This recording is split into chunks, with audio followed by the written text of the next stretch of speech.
Hello guys. I really think it's about time our country, the education service and the government started to review our education system. I just watched an interview between KSM and the lady who hosts the National Science and Maths Quiz. She said the guys who won the 2018 competition, the guys who won, assuming to be the brightest and the best, went for a competition in Brazil and they had to drop out because they couldn't take part of the competition. Because apparently when they got there, it had everything to do with practical. And they couldn't do it. And these are the youth that are supposed to take the country to the next level. They can write down everything they know about engineering and science, but they can't put it into practicals. I suggest we scrap up that National Science and Maths Quiz thing and start to put things like National Science and Maths Innovation Construction, something tangible. Every year, government should give at least every secondary school, let's say 10,000 Ghana cedis, for them to come up with innovations that are tangible and physical to help our fishing industry, agriculture, health sector, something that we can see. Chinese students go for practicals and they come up with knapsack sprayer and something to help our farmers.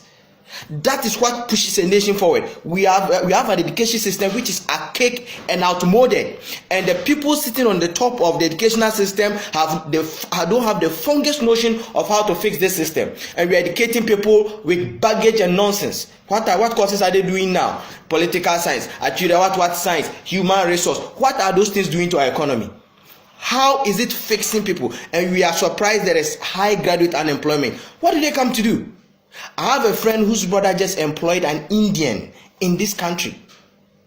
Now the guy is manning their small company. They produce rubbers and the rest. Now the Indian is being paid $1,000 a month.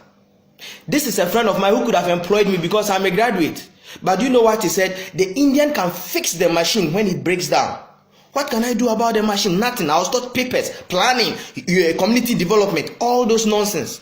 Now, this is 5,000 Ghana cedis that is going to a foreigner's pocket, which could have come to my pocket to take care of my people in my country. And we sit down there and we talk big English on those podiums when our education system is messed up and nothing seems to work. What we should start to understand is that retentive memory is different from being intelligent.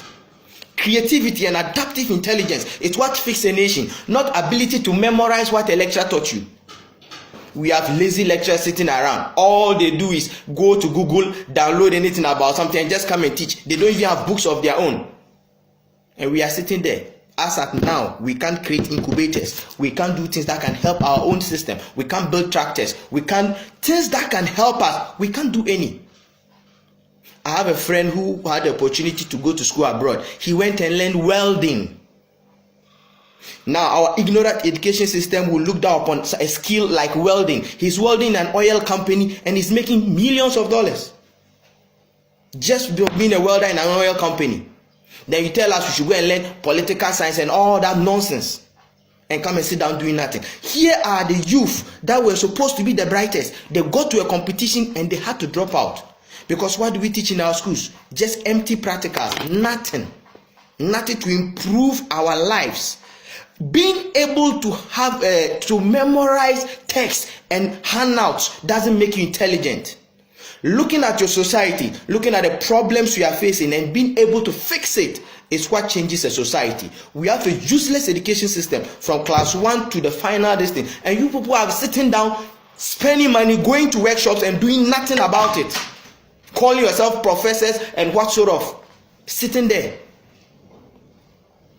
It's very sad. It's very sad. I feel sad today as being a Ghanaian. Look, living in a country that does not understand anything about the concept of education. If you doubt what I'm saying, go to YouTube and watch the interview of the CEO of Apple, the Apple company. He is the CEO of one of the wealthiest companies. Last year, they hit $1 trillion. Go and watch an interview about him and about what he said about China. He said they are in China because of the high level of skill available in China. That is why all the companies are there. We have deindustrialized our educational system and graduates come up with just papers and no sort of skill whatsoever.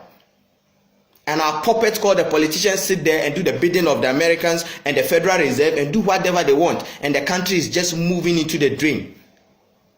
You wonder why a Ghanaian gets a master's degree, gets to the UK or the US, and they put you in a supermarket to sell. What skill do you have? The economy is developed by skills. They are making cars, motorbikes, engines, fridges, televisions. They are manufacturing. They are doing things. Of what use will it be to them? If you have a degree in political science, a master's degree in human resource and actuarial science, what is that? It's so sad. Look at the elite of our society. Ask them what their children should be in the future. Lawyer, all those nonsense. No one is saying those professions are not good. But look at our country and think twice. I am not an economist, but I know that they said if a